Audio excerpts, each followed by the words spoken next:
Talk Nation? Welcome to another episode of Tuffy Talk here. And we're definitely excited for this one today as we're going to be rolling with Mr. Brian Rosenthal. And you guys might say, who in the heck is Brian Rosenthal? Well, let me tell you, again, a former NC State men's tennis player and obviously still diehard fan as well, still rocking that new NC State logo on his chest. I don't know, Brian, I'm sure you didn't have any kind of logo like that back in your times, right? No, just the Block S, pretty standard stuff. As I was alluding to earlier before we came on air, had the diamond logo as well when I was at school in the late 90s. But our NC State apparel, man, it wasn't rocking the Adidas, man. We had just kind of a mismatch of like Reebok, Nike at times. But no, it was a Block S, standard Block S. And now, courtesy of the men's tennis team about a year ago, I got one of these. There you go. One of these hoodies. Yeah, I definitely couldn't imagine being, around or like being like fully into NC State like I am now during that Nike time, because I'm sure that was a weird, confusing time of like. I liked it. Man, good gear. Yeah. Well, I mean, yeah. It was different then. I mean, we had Adidas was for track and field and men's basketball only, and then everyone else was kind of on their own in the late 90s, early 2000s to identify what they wanted. Amato, only wanted Nike. He's a Florida State guy, obviously coached there for so many years leading up to coming back to Raleigh. And, and I think that was, 01 maybe, if I have my timeline correct for Amato. And in the school, and the football team was using this off-brand, honestly. They had like Nike cleats, but they were using this. I don't remember the name of the brand, but it was really disappointing to see when I came. I'm like, I never even heard of this brand. And then Amato, it was a weird logo. Yeah, it was like an A, right? Like an alpha. Yeah, it was bizarre. And Amato brought, all Nike. Women's basketball with Yao, she had all Nike. So some of the teams got hooked up, and some of the teams, didn't look up to par. But yeah, things have changed. Adidas blanketed the school maybe 15 years ago. I can't remember, and it's. I think it's a great fit for the university.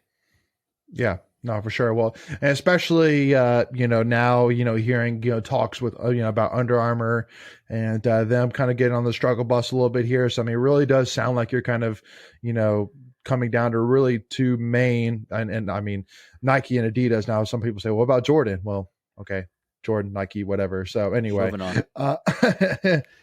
so Brian, first of all, again, thank you so much for coming on. I definitely, we'll definitely kind of take a chance to kind of get to know you a little bit, and kind of learn a little bit about your time at, at NC State. But I mean, I do got to say that we've said multiple times, that men's and women's tennis are, I mean, like if you had to kind of pick, a program at NC State that doesn't get talked about as much as they should, men's and women's tennis, I feel like you'd have a tough argument arguing otherwise. Right there with cross country.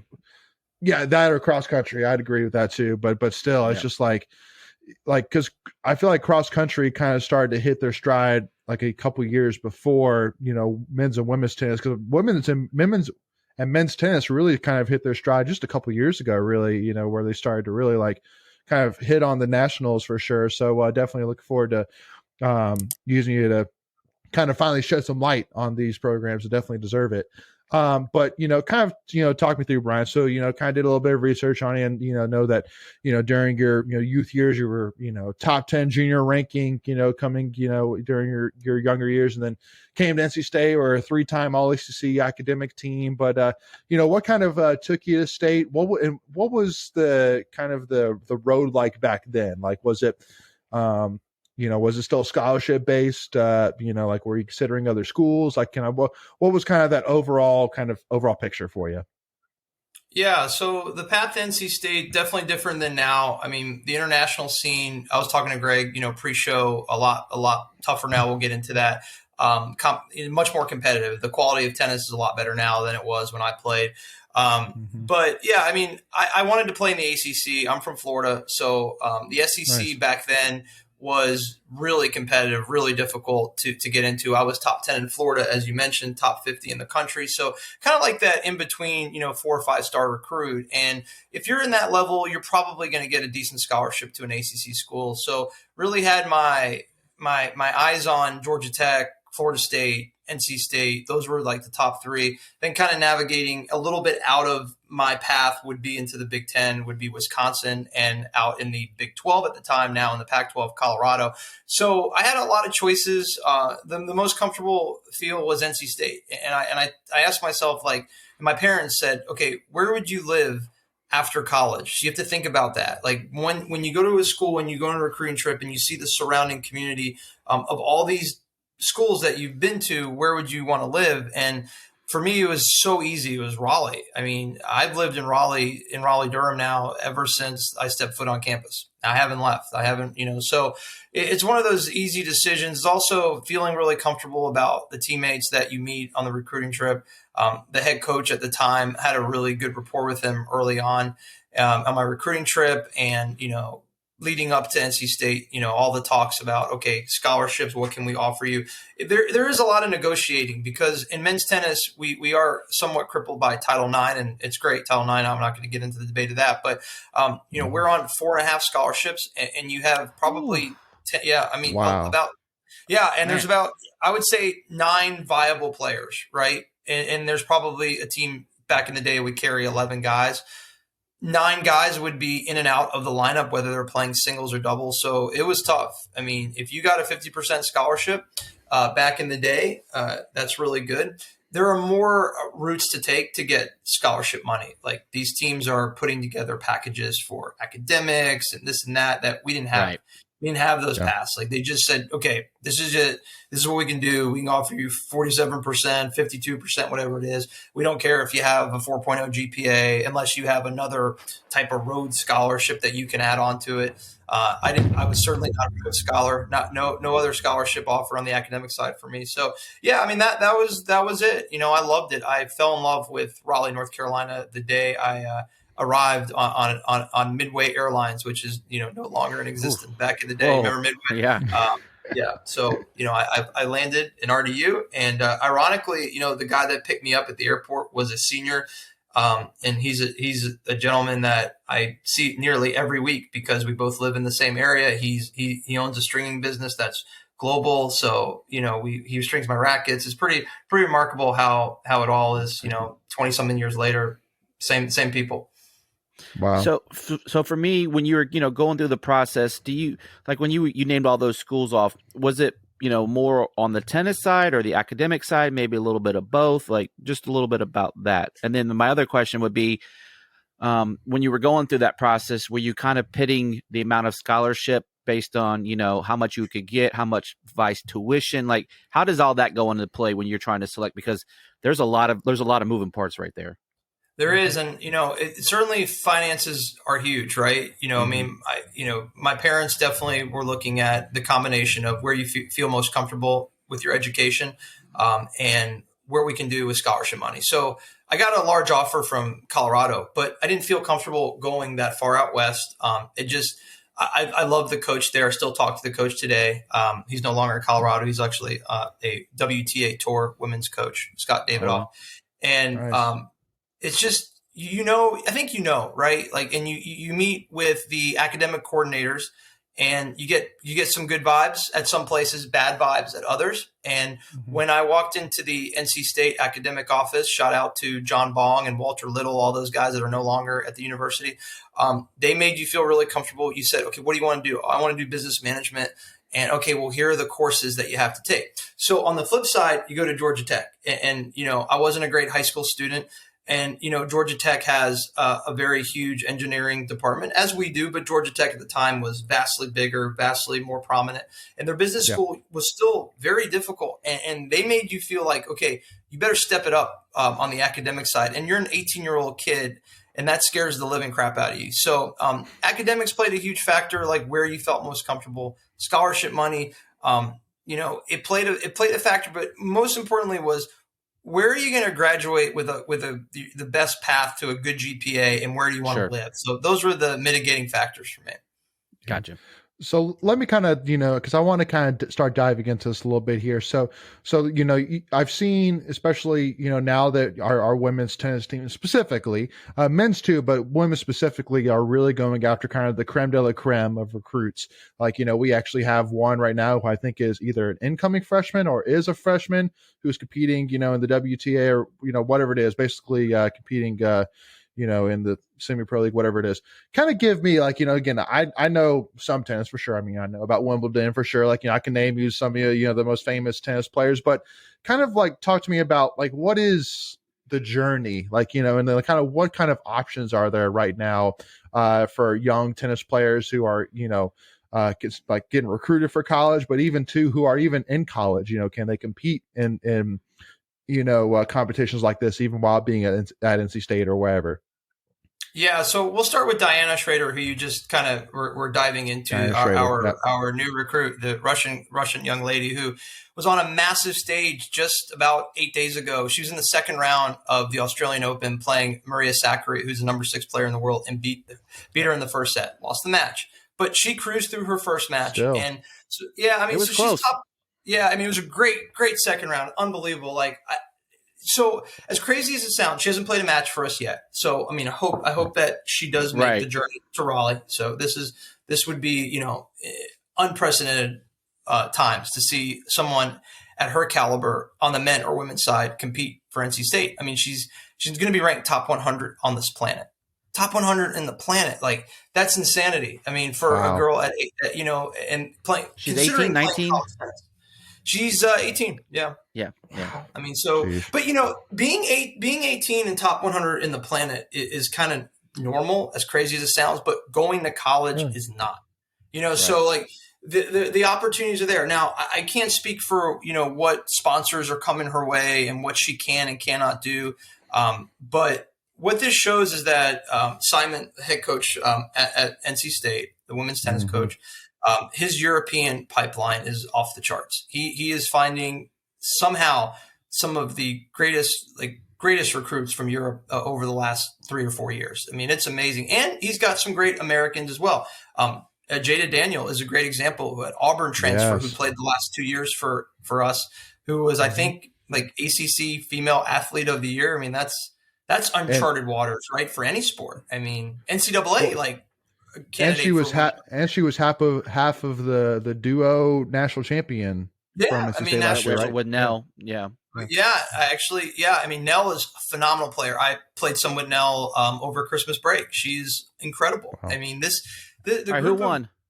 She won. She beat. Well, we played doubles though, so I'd like to blame my doubles partner, not me. No, there you go. I gotta say she's phenomenal, and all these women are phenomenal. They're gonna some of these women are gonna play pro. I mean, Nell already has. She's played mixed doubles at Wimbledon. I mean, I keep saying uncharted waters, but it is for NC State women's tennis. The last 4 years has been remarkable.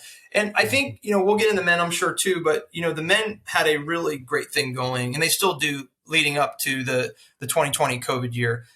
Right before everything was canceled, they beat the defending national champions, the Texas Longhorns. I was there. That was played at the Cary Tennis Park, just to get a larger crowd to enjoy that match. State was, I think at the time, we were 6 or 7, and Texas was 2 or 3. So we had a chance to be in the top 5. Maybe had to be first time ever in program history. So we had all of the pieces back from the 19 team that was good. The 19 team was very good, but everyone returned and really, really hyped up 2020 season that was derailed. I think we were probably the worst victim of COVID. Go figure, something like that happened. And, it's typical, NC State unlucky, pass. But so, man, I mean, what we're seeing here is so important that if you're a tennis fan or just a fan of Wolfpack athletics, you got to come watch these women and men play. Before we continue, I want to take a quick second to tell you about our sponsor, Flightland's Jessup Insurance Group, that has your whole world covered, with agents in 5 offices throughout Eastern North Carolina to help you decide how much coverage you need, offering policies for home and auto, recreational vehicles, commercial, crop, health, life, and employee benefits. They are able to combine options to find a comprehensive solution that works for you. Flatlands Jessup protects the things you love so you can spend less time wearing and more time enjoying them. Find them on Facebook and Instagram at Flatlands Jessup. You can also visit their webpage at www.flatlandsjessup.com. So please make sure to go and check them out. Well, and so let me ask you too, and sorry, Ray, I'll let you jump in, No, but just real quick, No, go for it, buddy. you'd mentioned like, how it's kind of uncharted waters for, somebody, of, that women's tennis players caliber to come to college. I mean, would you say, cause I mean, you kind of hear that and you think, I automatically think about, men's basketball, how like, like now with the junior route, the prep academy route, it's very common that, somebody can commit, but still, might not ever come. So, I mean, would you say that, like, if you were a betting man, more than likely that, we may not see her on campus? Or, I mean, like what would be kind of your thoughts on that, and kind of, like how much decision goes into that? Because I mean, especially now with NIL, I mean, is NIL a factor with men's and women's tennis programs in college? It is not on the scale of other sports, obviously. I am a betting man, so I would probably, I don't want to sound negative. I don't foresee it happening. And I don't want to sound negative, and I want it to happen really badly, but I don't know how any player in the sport of tennis comes to play college after reaching the second round of a slam. I mean, the money, if you're getting to a second round of a slam, you're making really good money. Like, yeah, I had read, I was reading about it. Like, if she had won that match, she would have made the money round, and then she would have had to then decide, at that moment, she was going to go pro and take that money or stay amateur, from what the article said. Is that a true statement? I don't think it's true. No, I think you, okay. So you can use a lot of it for expenses. So, like, let's say, the payday was $80,000. You can write off coaching expenses. You can write off lodging, meal, like all these things. But yeah, I mean, then you have to, I guess, forfeit the rest. There's so many different caveats these days. Gotcha. Back when I played, like, you couldn't take any money if you wanted to play college sports. And so I think there are so many rules around it. Now that, we have so many different opportunities for these athletes to make money while they're on campus, which I think is great. So yep. I don't want to go into something I really don't have the knowledge of, but I just don't think she would play. I really don't. I mean, I hope she does, because I want to see her play here, and I want to see her just. I mean, we're all selfish, right? Yeah, I mean, it's a little selfish, to want her to come here, and but here on the flip side, the positives for her coming to NC State, coming to any school, right? You're going to get your strength and conditioning at no charge, right? You're going to get your physio at no charge, your sports medicine, right? You're going to hit with an abundance amount of players that are really good. And it's not easy all the time to find a built-in hitting partners. If you're traveling Europe and, you're in, Russia, or you're in Poland, no matter where you are, I mean, it's not impossible, but this is built in, like a built-in system. It's all free of charge. Yeah, that's a really interesting point. I don't know how or why, someone would come, but everyone's circumstances are different. I don't know Diana's circumstances. I don't know what she has in her life. I don't know if there's been sponsor money coming in or off deals on, hey, we love what you're doing. We're going to give you this. Don't know. I know that most people would probably choose the pro path, knowing that if you're making, like I said, if you're making second rounds of Grand Slams, you're really, really good. You're top 100 on this planet. And that means if you're top 100 on the men or women's side, you're probably going to be able to earn a legitimate living. Hey, if she has a dad like Serena and Venus's dad and King Richard, then I mean, then I'm sure they're going to be pushing more of, prepping for life after for life after sports, right? But it's only wishful thinking here. But and because I'm assuming too, there's no rule in terms of like you have to stay in college for a certain amount of years or something like that. Am I correct? Yeah. There are no rules. Yeah, I mean, she can. I mean, the WTA tour will take her if she played 2 matches against Duke and Georgia Tech. They could care less, right? And just random matches, and then she's on the tour. I think the big problem is, I think, for any tour player is how do you juggle the college schedule, which is right in the teeth of the tour? I mean, you got major tournaments in March and April, leading up to the next 2 Grand Slams in the summer. You have to really compete. Like playing against Campbell, followed up by Virginia Tech, not the same as getting prep, on the tour. It's just not. I mean, it's level competition. Campbell, using these 2 schools. Not even Campbell's probably not on the schedule. I'm just saying that, there's so many different factors. I don't know the answer, and we're going to know soon though. Yeah, no, absolutely. And one other thing which I wanted to ask too, kind of in this first part, which has been kind of, let's get to know the tennis world a little bit here. But, I know from what I've seen at NC State, from following NC State, but also too, my wife goes to South Carolina, who obviously has a, really good tennis program as well. But like in professional tennis, you obviously have, normal tennis courts that we all know and see, but we also have dirt as well. Do you have those options in college as well, or do you predominantly not see dirt courts in college? Dirt, clay, man, clay. I'm sorry, man, clay, brother. Come on, man. I'm sorry. Earth courts, yeah, earth courts. The serious players do call it dirt sometimes. So I think Layden. I'm out now. He's a serious tennis player. He's a serious tennis player. But the traditional. You're not a serious tennis player, buddy. Just in my head. I think there's one clay court tournament and it's actually surprisingly, you may find this interesting. It's in Sarasota, Florida, and it's hosted by Dick Vitale.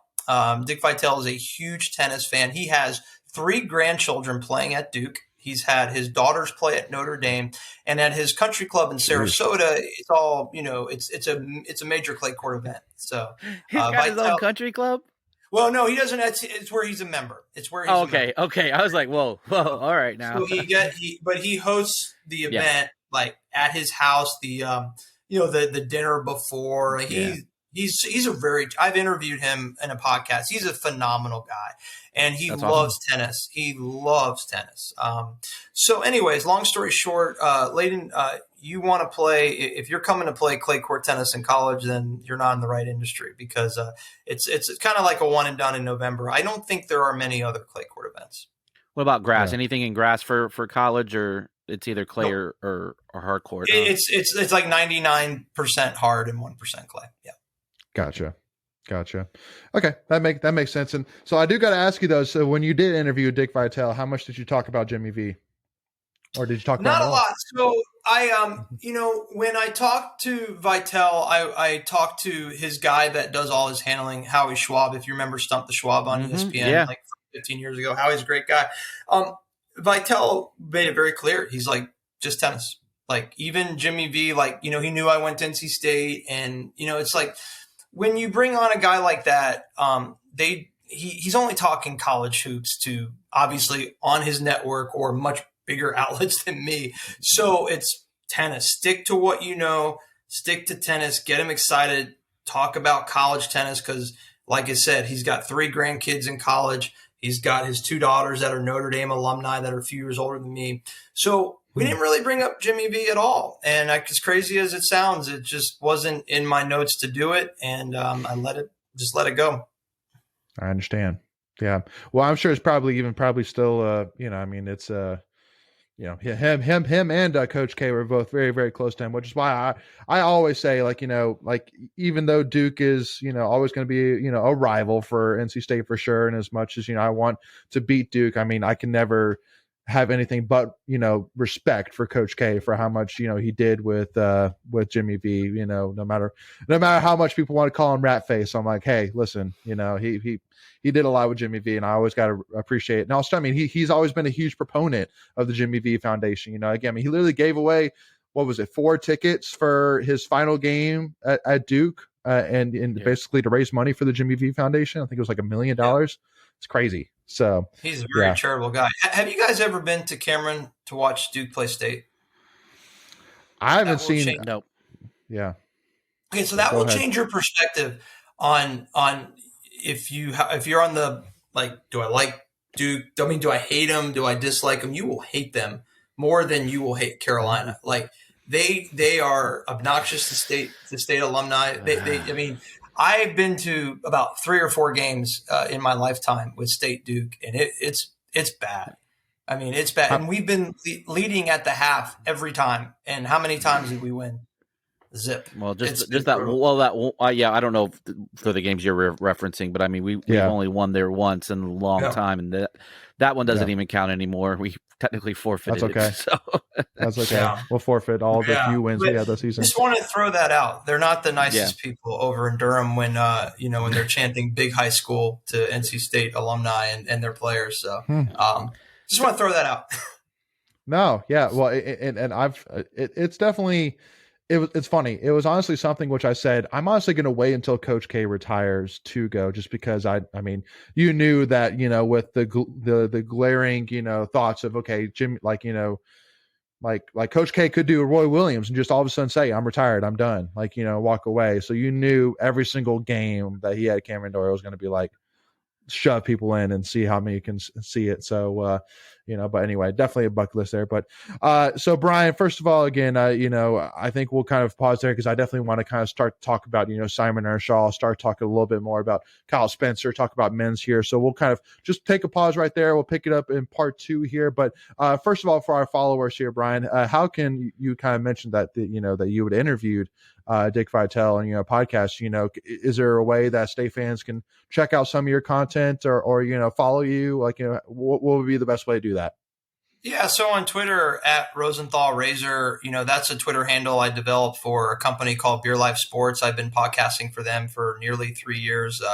Primarily in the fantasy sports space and gambling space, do a lot with the Visa network. I interview a lot of those guys. That's the largest, gambling podcasting network in the country. The Dick Vitale interview, it should be on YouTube. You search my name, Brian Rosenthal, and type in Dick Vitale, it'll probably come up. It was about a 20-minute interview in, I think it was the spring of 21. So we're approaching close to 2 years ago since I did that right here in my home office. So yeah, I mean, that's the way to look up my stuff, and love to interact on Twitter. I'm new to Twitter. I've only been on maybe for less than a year. So I've had a great time. A lot of the stuff I've done with interaction has been primarily on Facebook. So getting on Twitter has been good for, again, meeting folks like you. And then of course, a lot of great podcasters as well. Love it. Awesome. Well, definitely, again, for us, Wolfpack Nation, if you haven't already, again, make sure just to do us a huge favor, hit that subscribe button, hit that notification bell, which is free to do, and to make sure that you're notified on all your devices whenever we release any new NC State content. And also, too, if you enjoyed this interview as well, want more of it, if you wouldn't mind giving us a like, hit the like button, again, another free thing to do and really help support us as well. And also, too, if you haven't already, follow us Tuffy Talk Now on Twitter or Instagram, and we look forward to interacting with you there. But with that being said, we'll see y'all for part 2. As again, we start to dive more and more into the men's and women's tennis programs, and we'll see y'all then. As always, go Pack, y'all.